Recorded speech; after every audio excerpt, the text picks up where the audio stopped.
Week 18 of the NFL season, guys. It is the final regular season week of the NFL, and week 18 is always a weird slate because we get a lot of backups playing, and that is going to create some different kind of lineup builds when we run lineups through the Sims, which I'm going to be doing here on screen for OwnersBox. This show is sponsored by OwnersBox, and if you guys have any questions for me at all in the YouTube chat as we build out lineups, as we look ahead to the Sunday main slate, throw them into the YouTube chat. I'll answer and read any questions that you guys have in there. And also, as you come in, like the video, subscribe to the YouTube channel. If you're looking to sign up at OwnersBox, use the link that we have below. Because when you sign up through our link and you make your first deposit on OwnersBox, you could get up to $500 bonus added to your account. $500 bonus match there. So if you throw in $500, you are going to get $500 in OwnersBox bucks, which is also going to help you build out your bankroll there over on OwnersBox. So let's start here.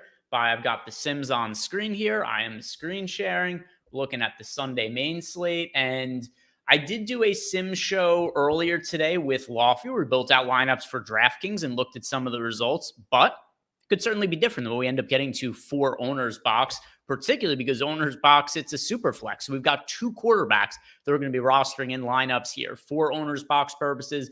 And I'm interested to see what ends up showing up here because the builds that I was getting to on DraftKings when I was building out lineups earlier were so much different from lineups that I would usually get to in the Sims, where they weren't as stack heavy. I mean, they were still stacked, but I wasn't getting to as many double and triple stacks. Instead, a lot of the lineups were primarily single stacks. And the reason for that is because there's so much value on this slate. You don't need to correlate lineups as much to create upside as you do on other slates. So let's see what ends up popping up for OwnersBox. And like I said, as we go here, if you guys have any questions or comments for me, throw them into the YouTube chat and we'll answer those as we go. And it could be anything. If you guys want to talk about the Sunday main slate, we can talk about that. If you have betting questions, you could throw that in or anything along those lines. Anything is fair play.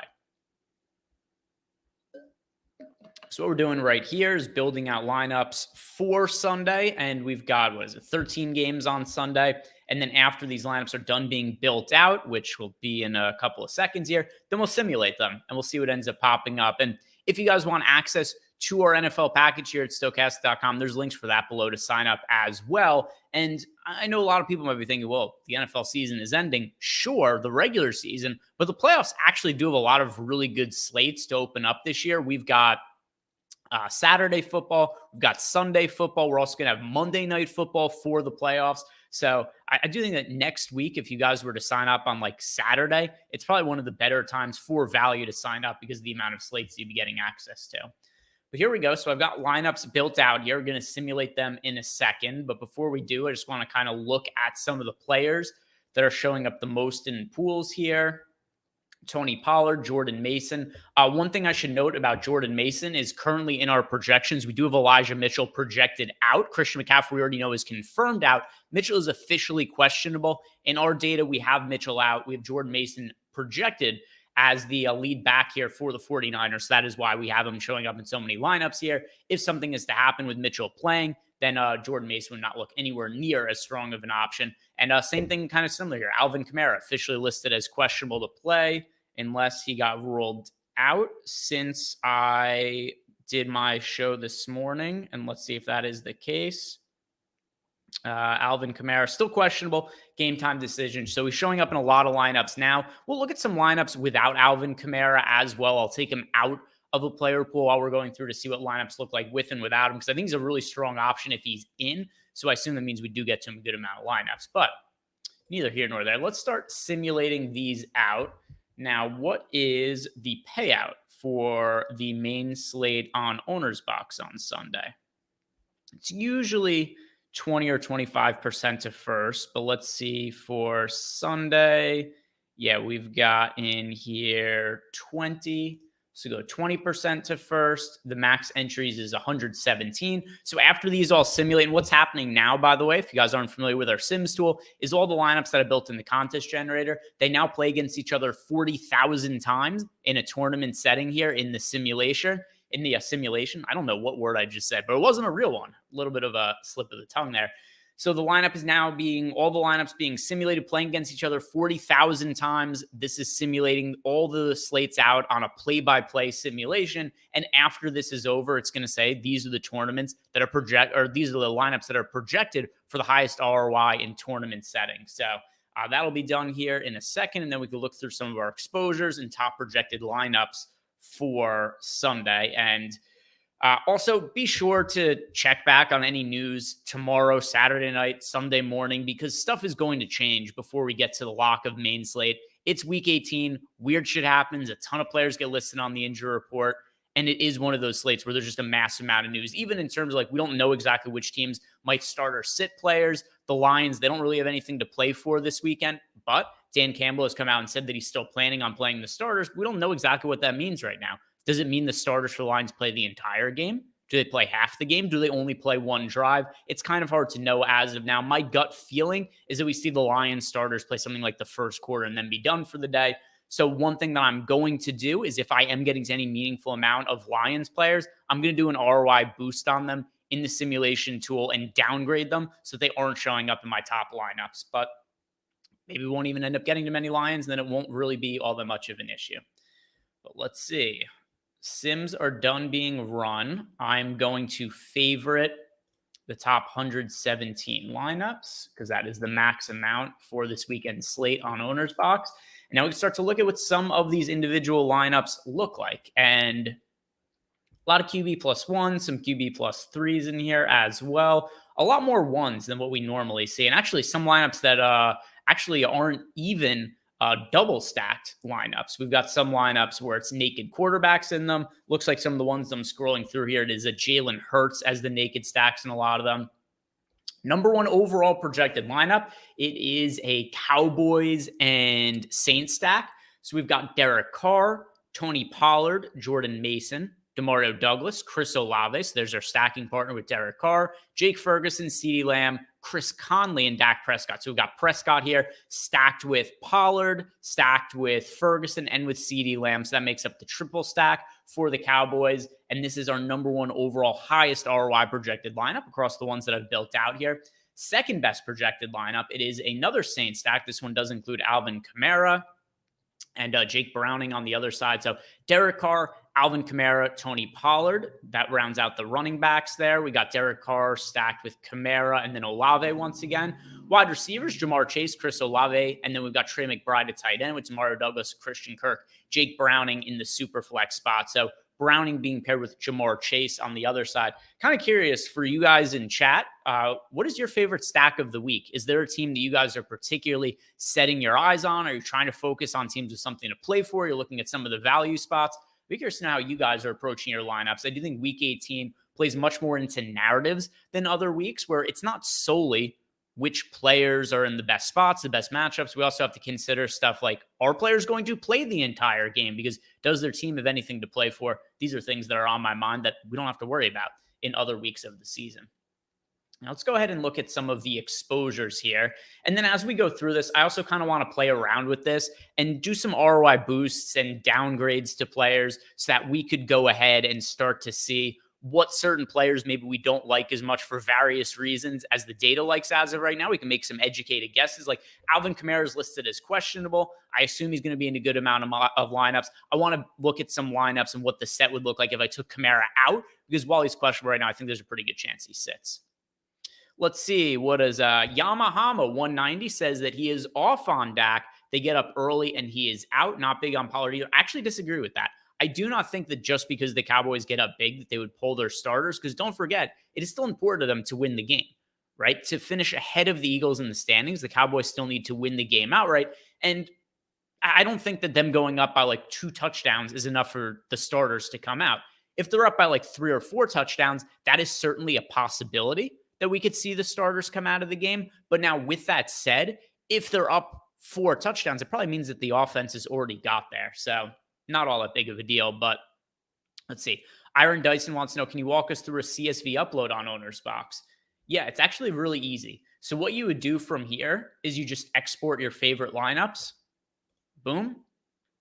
And so now I've got a file with my favorite lineups. Then you would go into OwnersBox, select the contest you want to play, and then you just enter that CSV, and then you're good to go. That's really all it takes. It's fairly easy to do the CSV uploads from the Sims to OwnersBox. But if you do have more specific questions, Aaron, we do have some other videos up on the YouTube channel on how to edit CSVs. And you could also DM me on Twitter, or if you're in Slack, You could also, or it's not in Slack, in Discord, you can message me in Discord if you're a Stokastic member. But you could always get a hold of me on Twitter as well, at Ehrenberg DFS, and I can answer any questions you have there. But stack exposures now. Let's go ahead and look at what I am getting to. And Aaron following up saying, thanks. Yeah, man, no problem. And by the way, to Yama's point saying that he's off on Dak, he or she, they don't know. I generally assume that most watchers of DFS shows are men, but every once in a while that is not correct. And Yama's, I don't know what that is. Is Yama a boy or a girl's name? Not exactly sure. It is a he. All right, so I was right the first time. I'm going to be right like 99% of the time. I know the demographics of our YouTube channel, like 99% men.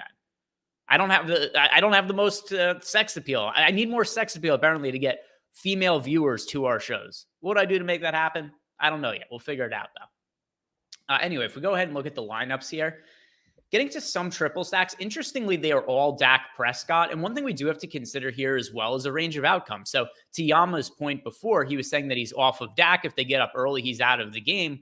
But something we have to consider as well, and I don't disagree with you that there is a chance that the starters come out late in the game.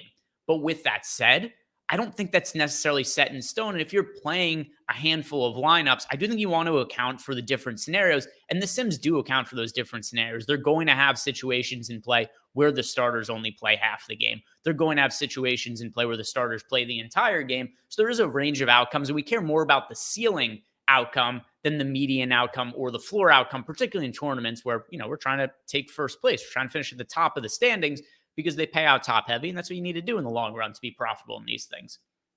So now with that said, the only team that I'm really getting triple stacks of is the Dallas Cowboys and Dak Prescott, and not really getting to ones from other teams. Only Dak Prescott triple stacks really showing up. I don't have more than 2% of triple stacks of any other quarterback and his pass catching combinations here. So at least as far as our data and our sims go, it does like the upside of the Cowboys quite a bit. If you look here, 40% of my lineups contain Dak Prescott. Now keep in mind, SuperFlex over on OwnersBox. So that doesn't mean there are 2 QB lineups. So that doesn't mean that if I was looking at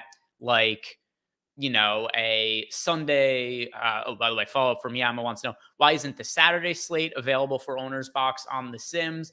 It's going to be added in. The main reason is because when the data was updated, there was not everything available at the time for OwnersBox on Saturday, if I'm not mistaken. And then something else on top of that as well is when we do our data, we can only do it one slate at a time. And we have been a little bit later to get data up this week just because of how much late breaking news ends up coming out over the course of week 18. But don't worry, the Saturday slate will be up by tomorrow comes around. And probably even tonight, I would assume that it's going to be up, but by tomorrow at the absolute latest. So don't sweat it.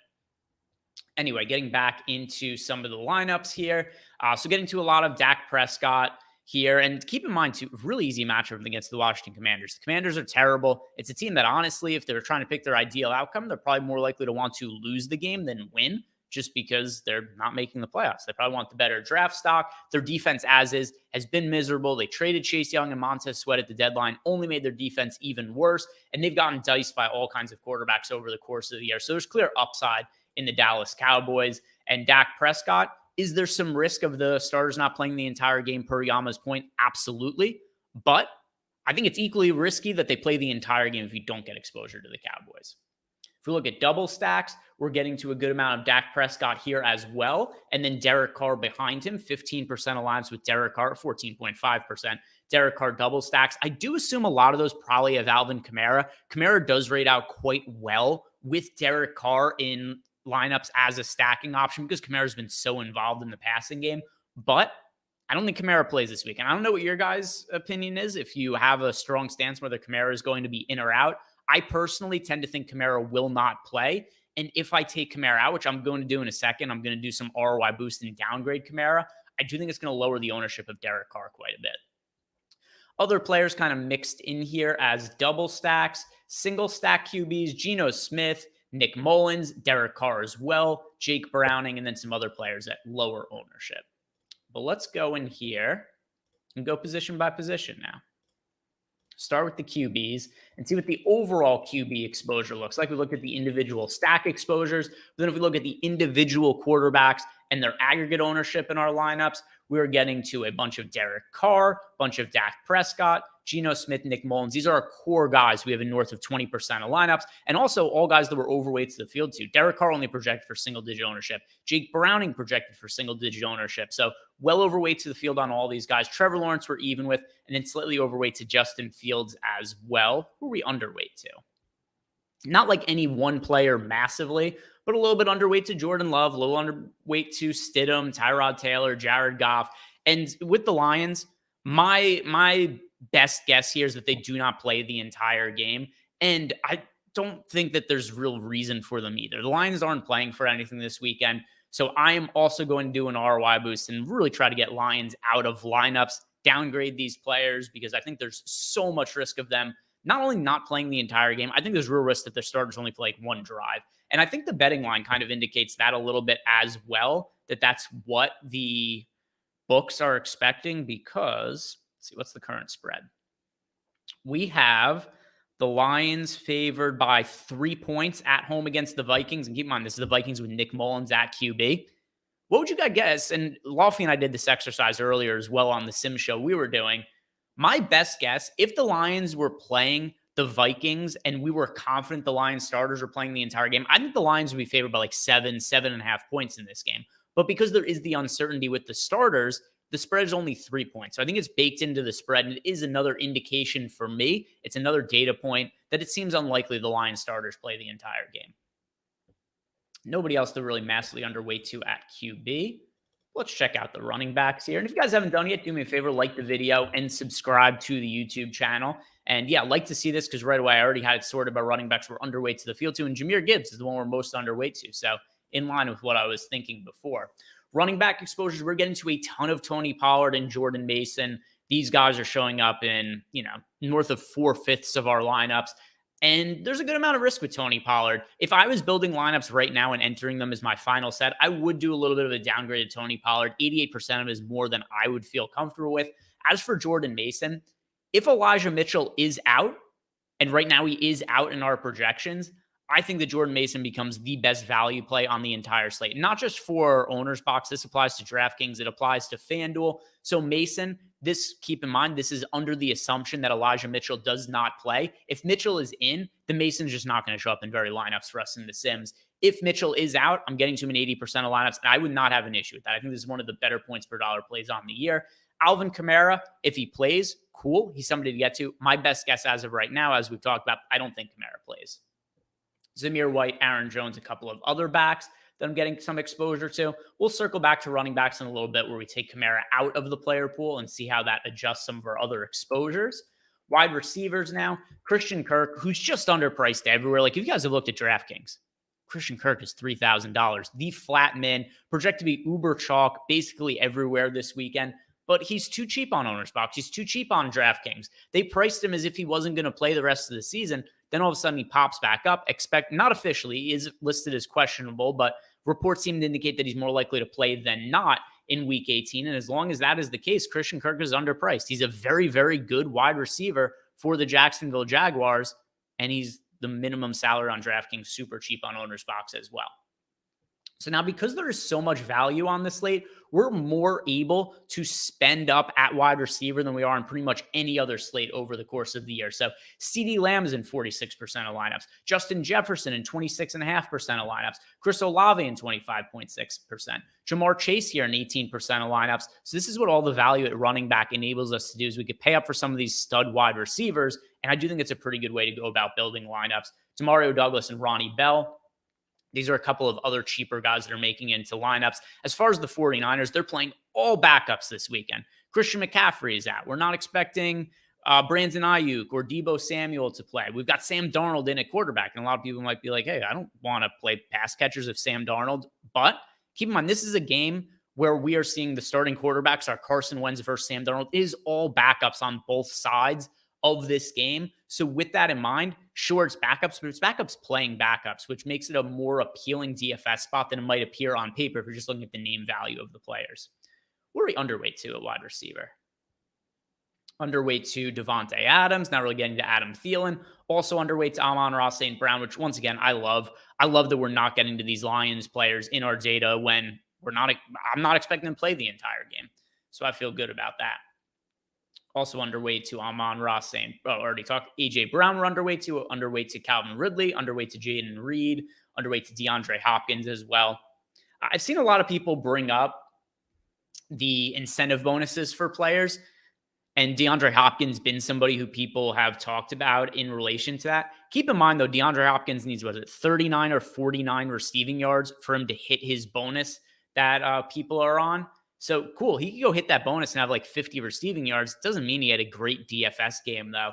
So some of these incentives, sometimes they matter, sometimes they don't. But when the number is so low, like we also see that with like Puka Nacua this weekend, cool. If Nacua goes out and gets 30 receiving yards, he set the record for most receiving yards ever for a rookie wide receiver, but it doesn't really do much for us in DFS. So I would really consider some of these records and incentives and how they really relate to DFS. And if these players hit them, like, does it even matter for our lineups? For a lot of these players, the answer is no. And DeAndre Hopkins is one of those guys. Jacoby Myers, Jordan Addison, a couple of other wideouts were underweight too. Now we'll go ahead and look at tight ends. And then also, if there's any guys that you all are seeing in these lineups that you think we should be getting more of, we could play around with this in the final few minutes and do some ROI upgrades to players so they show up in more lineups, and we could see how that impacts the overall outlook of the lineups, just like I'm about to downgrade Alvin Kamara.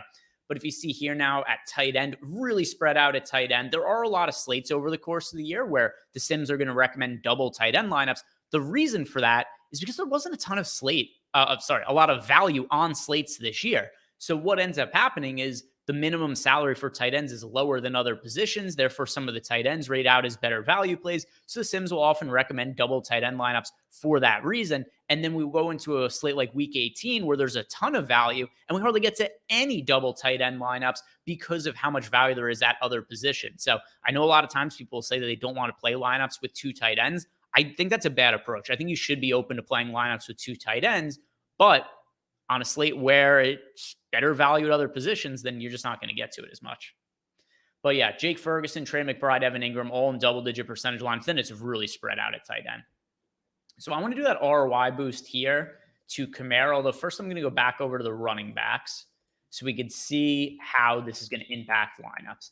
All right, so right now we have Kamara in about 50% of lineups, 80% Pollard, 80% Mason. Let's do just like a massive negative ROI boost to Alvin Kamara, right? Take him out of lineups. Just do like negative big number. Negative big number. Why do I say big number? Because I'm stupid. And I don't know what this number is on screen. 2, 4, 5. That's a big. Who could count that high? Not immortal. But anyway, here we go. All right, so negative ROI boost to Alvin Kamara. Now let's refavorite the top 117 lineups. And let's see what this does to our exposures, not just to running backs, but also to quarterbacks. Because I do think a lot of those Derek Carr lineups were because of how well he correlated with Kamara, who is projecting well. And I do expect that's going to mean we get to a lot less of Derek Carr in addition to less of Kamara. All right, so let's go to QBs first. Position. QB. And if people are wondering what you could do to customize the Sims, actually isn't really impacting our exposure to Derek Carr all that much. Still getting 25% of him. So I guess it's going to be more so just changes on the running back end. Did I not? Oh, I know what I did. I am a total donkey here. I didn't click boost ROI afterward. Kamara. What a dunce I am. Idiot of the Day award. That goes to me. All right, there we go. Boost ROI. There we go. Now it changed.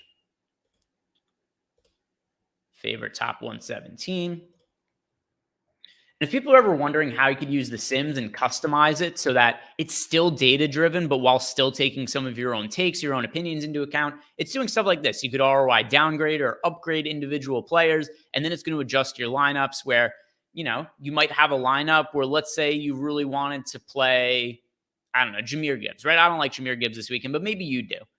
And then what you could do is you could do an ROI boost to Jahmyr Gibbs, maybe boost him by 20 or 30%. And then your lineups that are the best projected lineups with Jahmyr Gibbs will make it into your set of lineups. But all right, now let's see what these exposures look like without Kamara. Starting at QB, how did this change our Derek Carr exposure? Yeah, so it's pretty significantly. By downgrading Alvin Kamara, this doesn't downgrade Derek Carr, but because so many of our Derek Carr lineups that projected well contained Alvin Kamara because of the correlation between them, with Alvin Kamara being so involved in the passing game this year, we downgraded a target for Derek Carr. And as a result, our exposure to him got cut in half just by reducing the projected ROI of one of his teammates. And then if we go ahead and we look at some of the other players that are impacted, we got to more of Trevor Lawrence, got to more of Jake Browning, Jalen Hurts. It really did flatten out a lot of our QB exposures, other than Dak Prescott, who's in a bunch of lineups. He shows up in a few more now. He was already somebody who was a real core piece of our builds here. Now even more so, he shows up in about half of lineups. But beyond him, there's a ton of quarterbacks that we get to in 12+% of lineups. Now let's go and look at the running backs. How did it impact running backs? So if Kamara doesn't play, so he's not in lineups anymore.